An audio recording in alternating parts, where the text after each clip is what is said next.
looks so much better. You look good, dude. You look really good. Camera's gonna love you. People's gonna love you. Let's rock this thing. Here we go.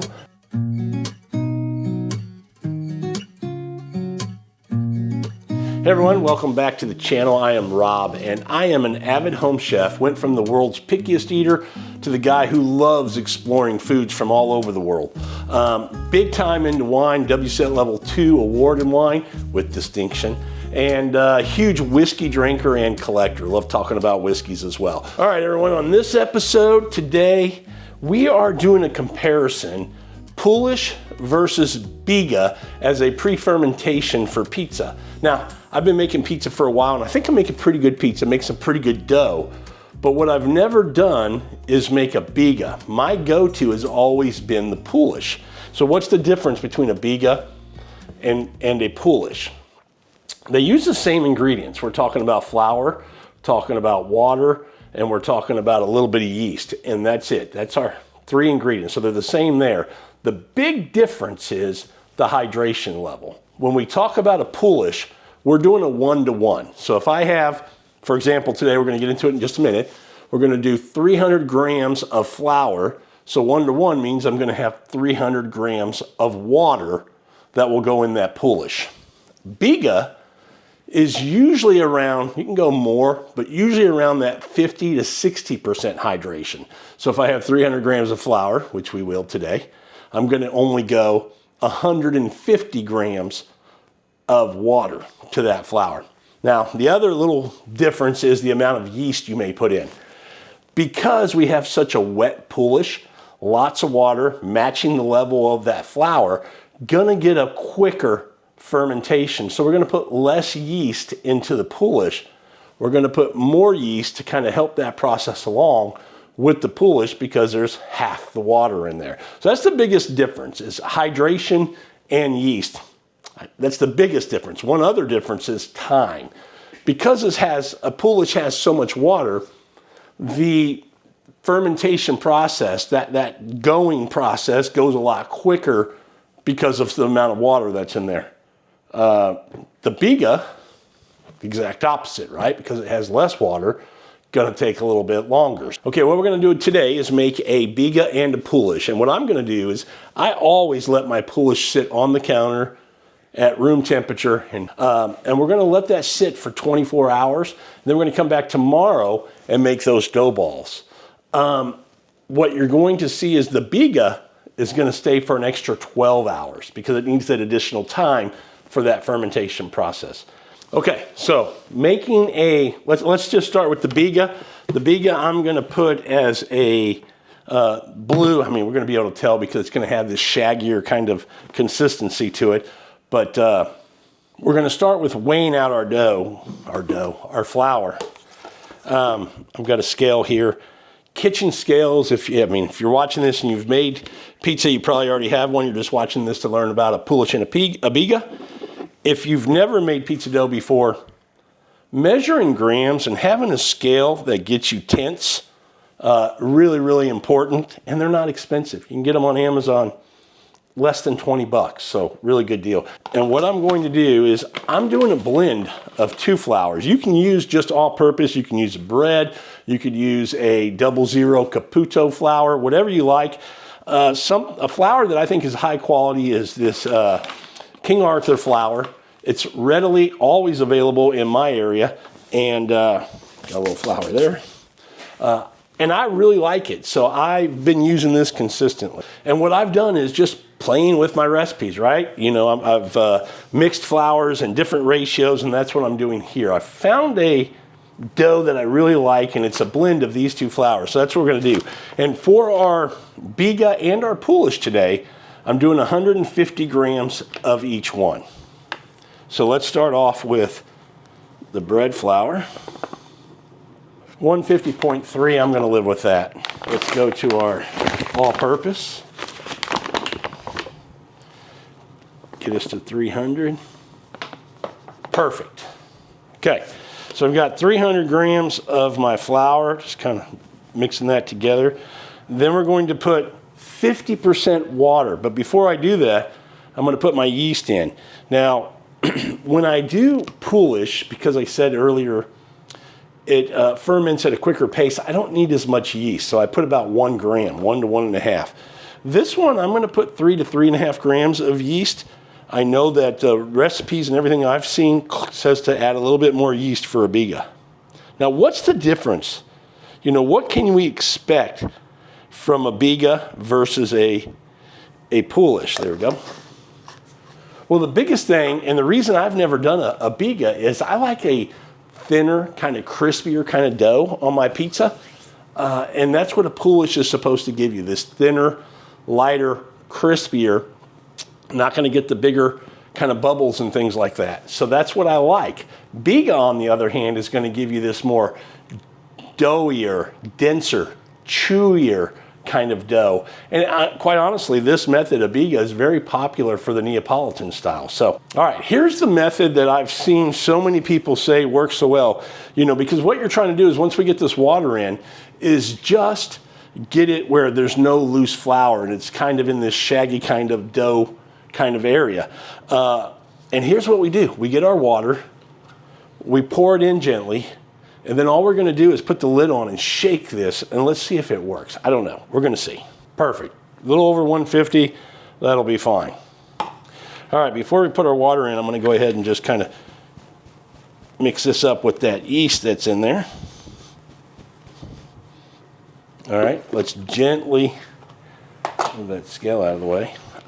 I don't know if this is going to work, but I really like the method because you don't have to get your hands in there and really get all gooey and dirty. So, hey, if there's a little bit of a cheat, I'm going to take advantage of it.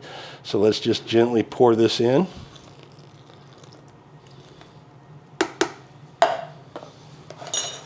Let's put our lid on.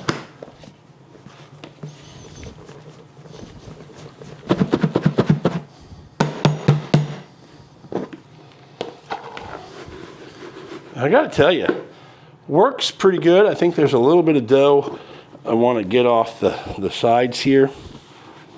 So I'm going to have to get my hands in there a little bit. But, you know, as far as a starter, that's pretty doggone good. And, you know, one thing I've read and learned is you don't want to mix this too much. So we're just going to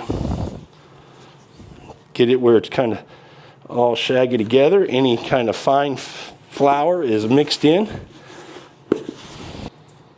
And that looks pretty doggone good. Okay, that's it for our Biga. We're just going to set that to the side.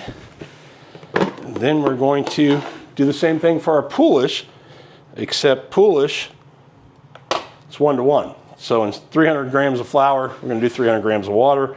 Bingo. I mean, not very often I hit it on the mark. Let's put our all-purpose and get to 300. That's 300.1. I couldn't do that again if I tried. And I'll probably try. All right. Let's just mix those two up. Let's put in a... Now again, on this one, because we have so much water, we're only going to put in 1 gram of yeast on this. So let's tear that out. We'll go 1 gram. 1.1. That'll work. All right, we're just going to kind of mix this up with the yeast. Let's get some water. 300.7. I'll take it. All right, 1 to 1. So we're just going to pour this in gently.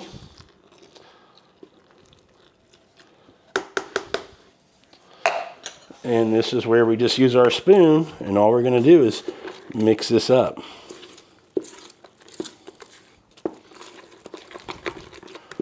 And you're getting underneath, making sure, again, just like the Biga, there's no white, you know, fine flour. It's all kind of been covered with some water and is incorporated. Take that off with the spoon. And that's our Poolish. That's it.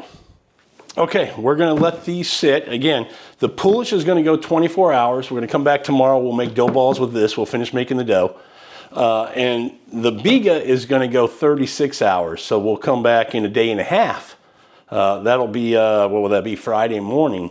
And we'll finish making the dough with the Biga. So we'll see you in, video time. All right, we are back. It's been just about 24 hours, about 23 and a half hours, but we're gonna go ahead and start putting the rest of our dough together using the Poolish. We're gonna use or leave the Biga for about another 6 hours, and then we're gonna come back and make that dough. We're gonna leave both of these as bulk fermentation for another 24 hours. All right, let's get this Biga out of the way. I'm gonna put it back here, and we're gonna start working with our Poolish. And I gotta tell you, smells great. I mean, I think it looks pretty good. Look at that, kind of going around there. What we're going to do, very simply, is, well, you thought I'd have had that done already. A good YouTuber would have. I'm just an average guy, though. What can I tell you? All right. So, let's talk for a minute, real quick, about what we have with our Poolish and how we're going to complete the recipe for our dough. If you remember, with our Poolish, we're 1-to-1 ratio. So we have 300 grams of flour. We did 150 of all-purpose and 150 of bread flour. And then we did 300 grams of water with our 1 gram of yeast. So to complete our recipe, I know we want a total of 1,100 grams of flour. So I've already got 300 in. Tells me I need another 800 grams of flour. And then I'm gonna go about a 63-65% hydration on this. And we've already put in 300 grams of water. So we're gonna go about another, 340, 350 grams of water in here as well. And this recipe, a lot of times when I make, well, most of the time when I make pizza dough, I'm adding oil and sugar as well. This one I'm not. I'm strictly doing the water, the flour, and the yeast. That's it in this recipe. Okay, first thing we're gonna do, got a spatula. We're just gonna get this Poolish out of the container.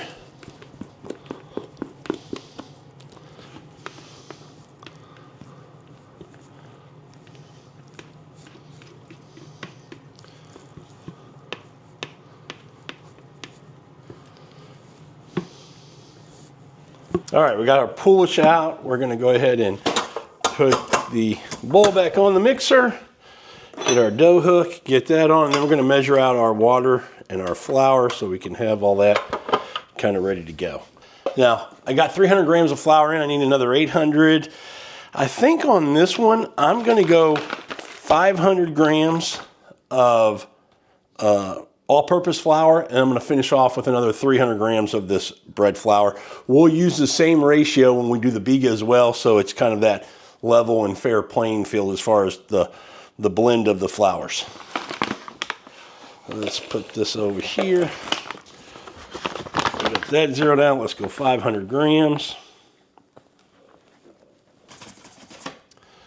Perfect. Got 500.5 grams there. We'll do the same thing with our bingo, bango, bongo. Boom. Shkap boom. Shkap boom, boom, boom, boom, boom. All right. Let's get our water and zero that out. I'm always so close, but I get this little flour on there. All right. We're going to go, what'd we say? We're going to do, we got 300 in there. We're going to do 65%. Let me do a little math. So I need 715, so I need 415 grams of water. Let's get her going. All right, so we're going to turn our mixer on. And what we're going to do is just put a little water in here to get that to loosen up a little bit. Let this go for just a couple minutes. Kind of get that Poolish kind of mixed in with the water a little bit more so we can get that flour incorporated here in just a second. Just gonna loosen it up a little bit. While that's mixing, I'm gonna go ahead and get my salt ready. Just gonna use a little container here. I'm gonna go 3% on my salt. So I'm gonna do 33 grams of salt. We'll tear that out. Perfect, 32.9 works for me. Okay, now that we have this loosened up a little bit, Michael Scott, we'll go ahead and put in some flour, start working this in.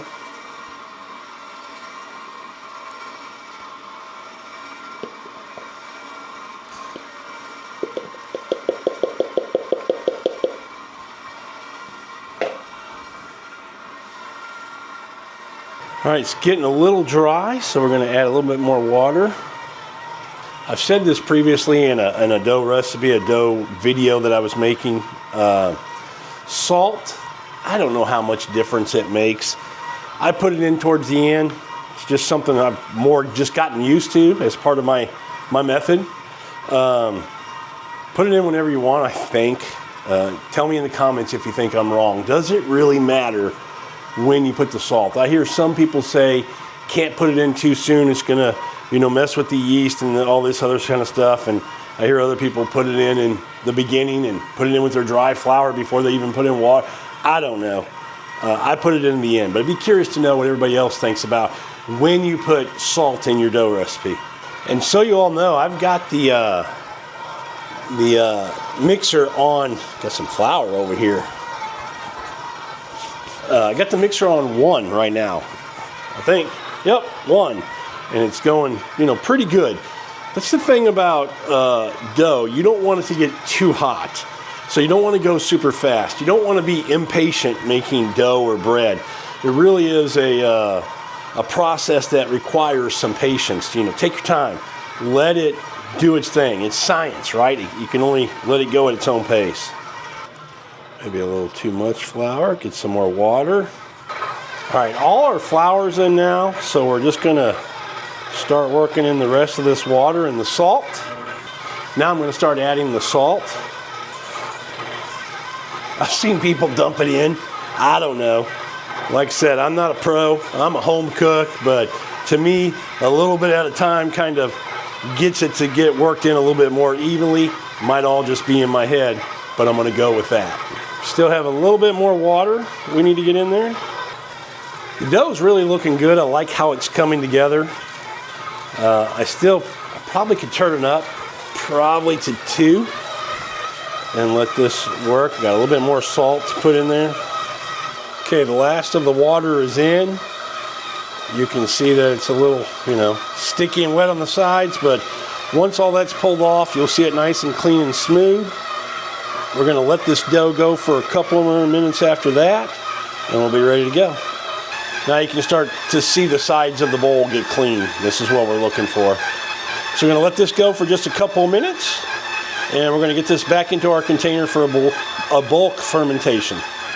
All right, you want your dough right at 70 degrees. I'm at 70.3, 70.5. I think we're gonna go ahead and shut her off right there, and I think we're good. All right, let's lower this down, slide this back out of the way. Let's get the dough hook out. Like I said, I usually use a Poolish. I've been really happy with my doughs with the Poolish. I've just had some comments on on some of the videos I've done that had asked me, you've never done a Biga? And I was like, I haven't, so I need to. And that's kind of where this idea came from. Just wondering what the difference is. Now, I know kind of what the profile difference is, but will it be noticeable? Oh yeah, that looks really good. It's got a little stick to it. All right, so here's what we're going to do. We're going to let this bulk ferment in the fridge for about another 6-7 hours. I'm going to go put it in the fridge. Then we'll come back and we'll make the dough for our Biga, from our Biga. And I'll cut this one in the dough balls at that time. That's going to complete this video and show you how we go from our Biga and our Poolish to the dough balls. And then that'll roll into our next video where we have some friends coming over. We're going to cook some pizzas in a couple of days. And we're going to ask our friends, can they taste the difference when I serve them a pizza made from a Poolish pre-ferment or a Biga pre-ferment. So we'll see you back here in a few hours. All right, we're back for the last part of the Biga and Poolish pre-fermentation dough. So Poolish made earlier, we're going to do the Biga. I'm more prepared this time. I've got my flours measured out. I've still got 500 grams all-purpose, 300 grams bread, 33 grams of my salt, and 415 grams of my water. We're gonna put this together real quick. I'm not gonna go as slow as I did on the first one, making the Poolish. Process is gonna be the same, but what I want you to see is that end result when we get the dough done, so we'll get to that pretty quick. Okay, I actually had the Biga sitting out for about an hour, just trying to woo, smells very nutty. Bready, but nutty. That's nice. Ooh, I'm curious how this is gonna turn out now. That's pretty nice. All right, we're just going to, well, you know what? I don't even need a dough scraper. This is just gonna kind of come apart with my hand. That's interesting. Again, this is my first time making dough with a Biga. So that's pretty interesting there, the way that came out. Now, I will tell you another difference here. You heard me go over the ingredients, but one thing I am forgetting to tell you is everything just trying to get all this dough off here. Everything that I saw and read about, making pizza dough with a Biga.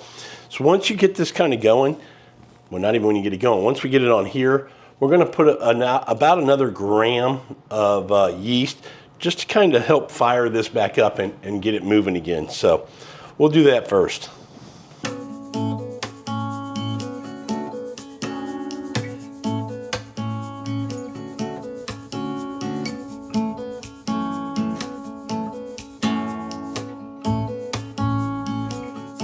Okay, our dough is done.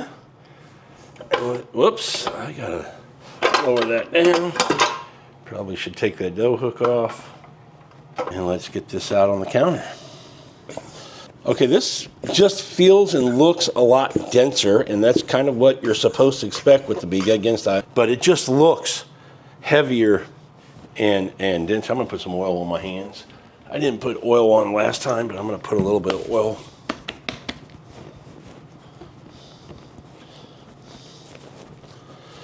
Yeah, but man, nice dough though. Nice dough. Oh yeah, that's gonna smooth out very nicely. I actually like the way this is feeling. Just a little oil there. Okay, not super smooth, but we're still gotta let that go a little bit more, but I'm pretty happy with that. Again, excited to try first pizza with a Biga pre-fermentation. So, all right, we're gonna put this into the bucket, put it into the fridge, let it cold ferment for another 12, 15 hours. Then we're going to take the Poolish dough ball, this Biga dough ball, portion it out, make some dough balls, and for pizza on Saturday night. That's our next video, so be sure to look for that. Like and subscribe if you haven't already. You'll get notified when that video comes out. We'll see what we think about these pizza, get some feedbacks from our friends who are coming over.